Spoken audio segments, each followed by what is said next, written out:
especially when you've got someone like Nathan Gorman, such as talked about young talent in the sport in a division that's buzzing, and having him back in the ring and straight away fighting in a title fight, which puts him in, if he wins, the top 15 of the world. The Channel 5 deal was special for us because, of course, despite our surname, we're both very much London boys, and you know, to crack a UK TV deal, which is the only deal that brings in those numbers, and when you're building up that young talent and trying to put on the biggest fights, that's something special.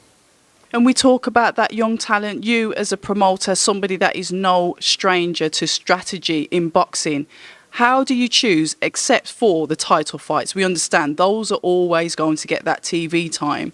How do you then make the decision of what other fighters get that TV time?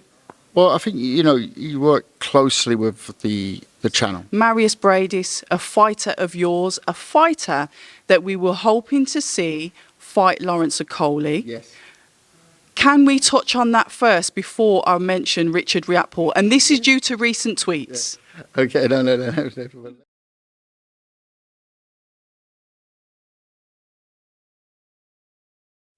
Last but no means least, October Red Boxing here with the main man himself, Kalle Sauerland. It's been a minute. How are you? Well, how are you? Alive, and looking forward to your show on Friday. Talk to us about that. It looks the second of our Channel 5 extravaganza free-to-air fight nights.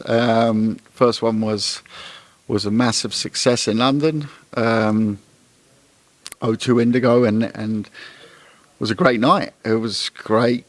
From the boxing, obviously, was fantastic, but it was a great vibe in the crowd, and it was a real party sort of vibe, and we like that. And it was a good night for boxing, and the best part of the night for me, at least, was seeing all those warriors rewarded with a message I got over the weekend saying that we cracked the 1 million viewers. So on our first show, so we're very happy with that.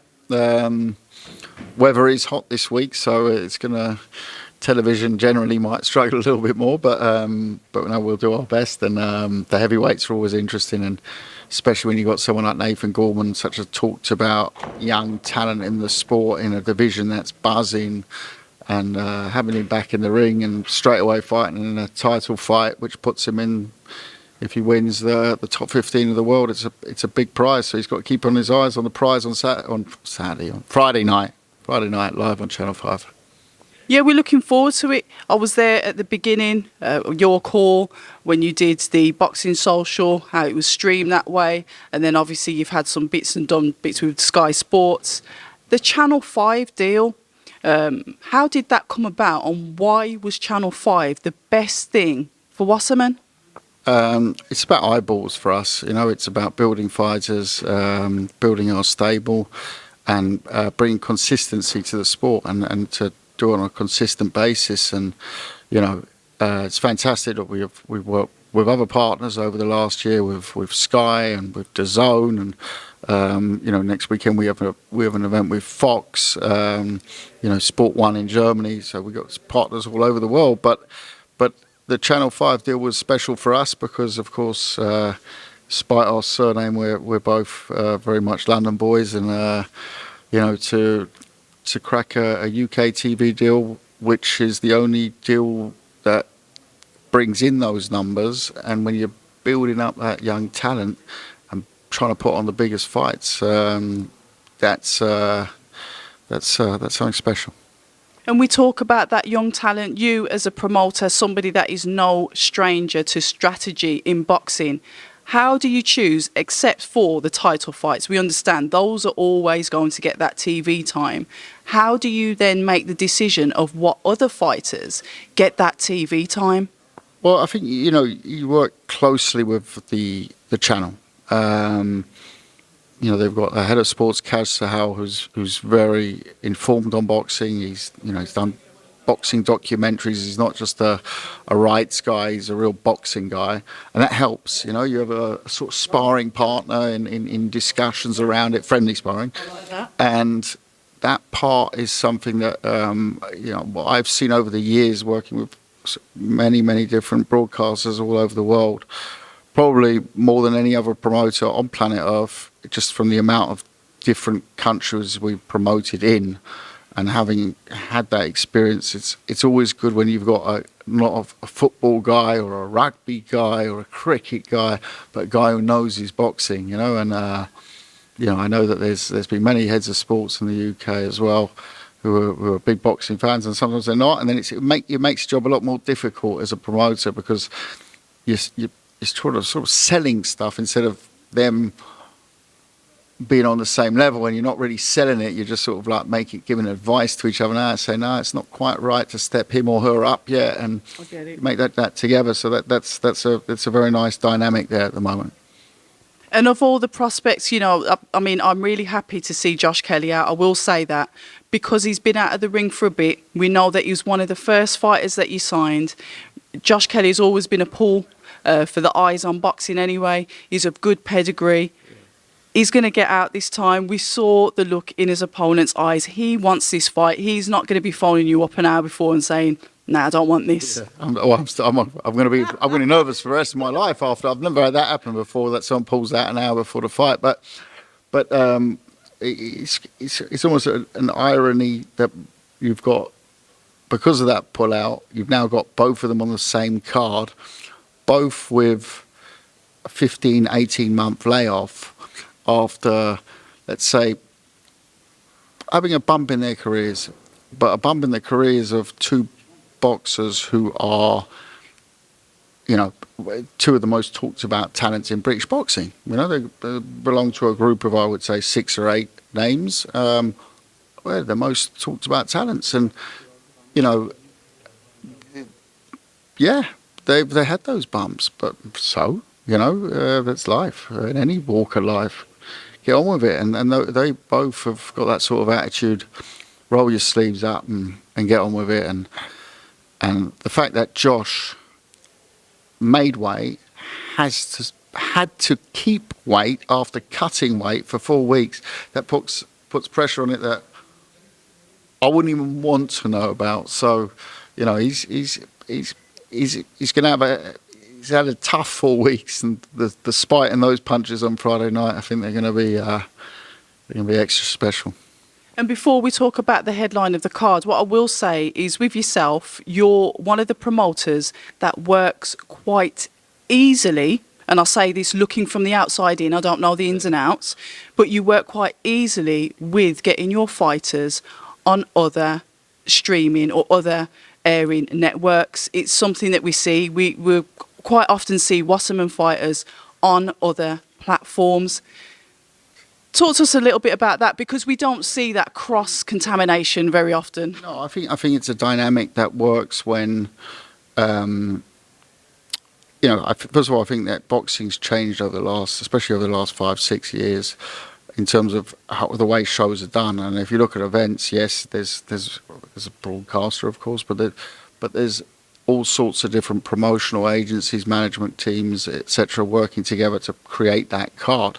Yes, it will be normally one set of promoters on a card that will put it together. But I mean, even on Friday night here in Liverpool, you know, we worked fantastically with Steve Wood on this show. My brother and him have got a very good relationship. But it's also, you know, we've had the fortune of having other promoters that we could rely on to bring in talent, and you know, to think you're going to do that all in-house is, you're dreaming, you know. And we've always had that approach. And, you know, obviously in my role at the WBSS, you know, my job is to get on with every promoter. And I don't think there's a single promoter who I haven't signed a fighter for the WBSS with or for. You know, so and at the end of the day, it benefits all the promoters as well. So I don't look too much past the ego, you know. It's there and it is needed. I understand that it's competitive, it's entertaining to watch, but it is also refreshing to see other fighters on other platforms. And like I said, I don't know what goes on behind the scenes, but I do see your fighters across different broadcasters, which is refreshing for the viewers. And I say that only because Josh Kalle and Conor Benn are in the same weight category. A fight may be a bit later on that we would like to see, and I'm just throwing it out there as I do. Yeah, I mean, look, it's a good fight. I mean, recently had Eubank Ben bandied around as well, and in that weight class, there's lots of different fights to make. The Ritson fight's a big one as well on a domestic level, and we'll step it up. And he's got Adam as his trainer, who's an old friend and partner of ours, going back to the days when we promoted David Hay together. And he's someone who gets the sport.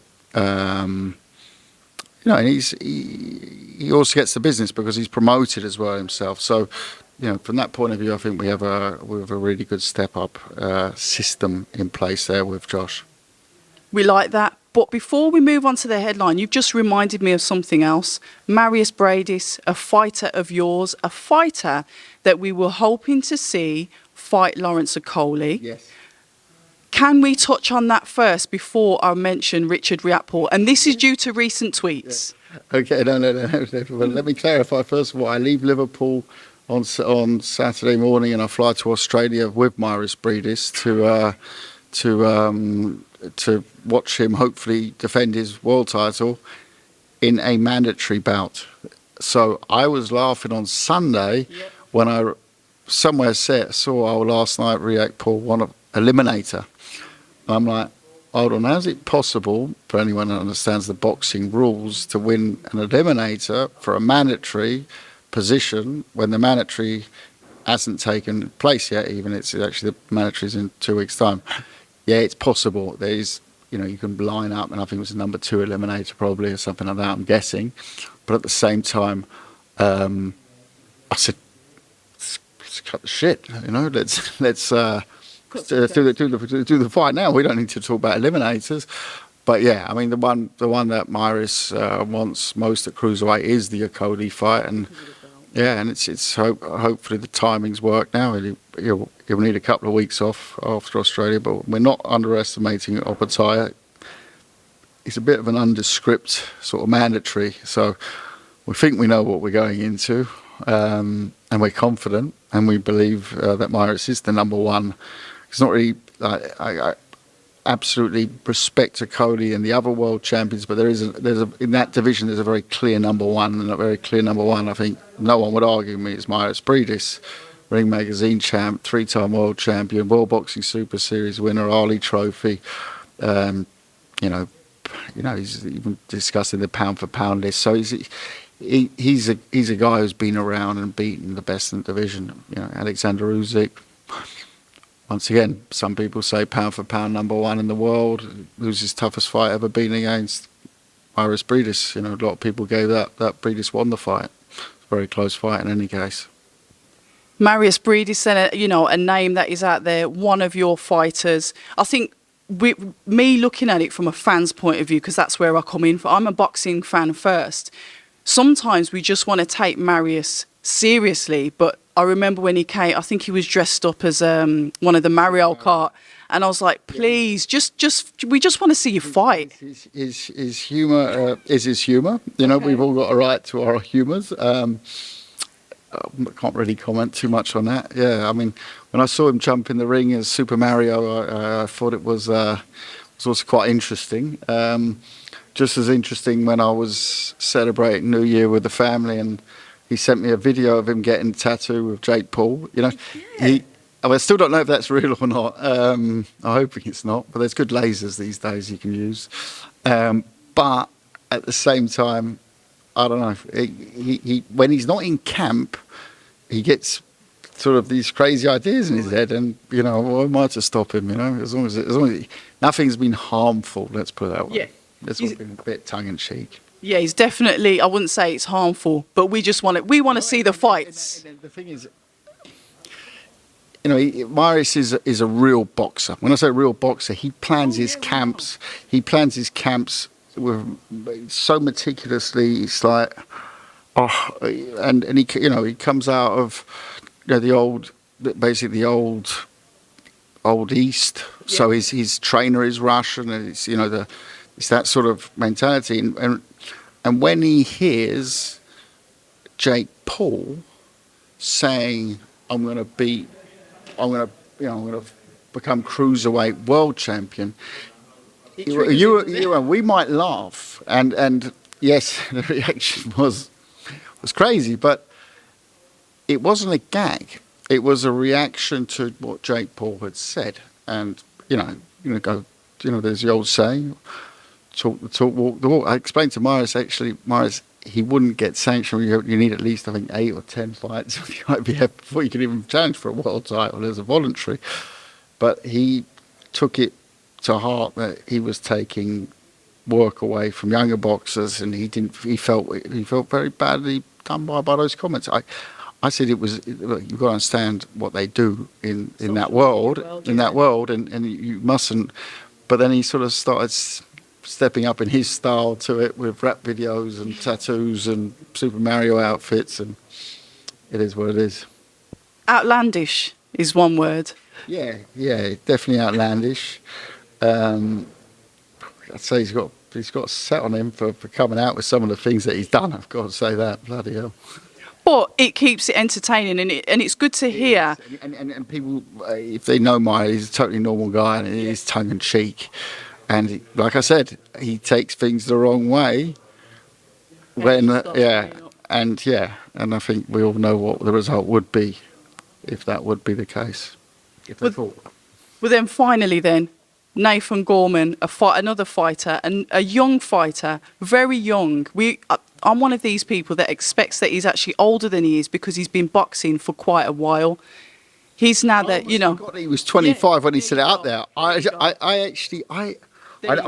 know he's 25, but exactly, it was just a moment where I said to myself, "Oh, yeah, he's a baby." And because he's been talked about for so long, and he had that big fight with Dubois, probably a bit early, but I would still think it was the right decision to take the fight and lose and learn, because he'll come back stronger for it. He was going to come back now stronger for it. He's from what did he say, 300-400 years fighting family? I mean, he knows boxing in and out. He knows boxing better than anyone in that room today, times 10, all put together. That's the genetics. I said it about Tyson, his cousin. For me, the best heavyweight in the world, who's still improving as a boxer. They're from fighting families. Don't ask where they got it from. They just come out like that. It's just the way they are. And they're all, by the way, can make great coaches as well. But that family, it's a very big family. But if you look at all of them, like Huey also is a fantastic talent. And there's lots and lots of, but he's also, Nathan is a thinking guy, and the way you talk with him, it's just very knowledgeable. And the same way, I do see a lot of likeliness with Tyson, the way he analyses things. He hasn't got the bravado of Tyson yet, but I remember days when Tyson used to come early in his career and train in the gym in Berlin, and I just remember being mesmerised. I saw his footwork, and I thought, this guy is something special. He's always had that footwork, but he wasn't quiet, but he was, I don't know, he's sort of learned that, he's a natural performer, entertainer now, the songs and everything, and you develop into that, don't you? He's been on the big stage now, for quite a few years, but he also had years where he was already performing, and he wasn't performing in front of big crowds, and he was coming through, people forget that about Tyson Fury. He didn't have an easy way through. And we talk about that progression then, and obviously the Wasserman cards that are coming up, the future. Obviously, we've got this Friday night. Before we go then, how many cards can we expect to see from you guys for the rest of this year? For the rest of the year in the UK? Yeah. In the UK, probably about, I'd say we'll be promoting at least 5-6 times still in the UK this year. Excellent stuff. Kalle, thank you so much for your time. October Red Boxing with the lovely Kalle Sauerland. Until the next time. Thank you. Thanks for your time. I appreciate that. My pleasure. Hi, and thank you for watching October Red Boxing. Like, subscribe, and tap the bell for notifications. You can also find us on Instagram at October Red Boxing and on Twitter, October Red UK. And remember, at October Red, we stay ready.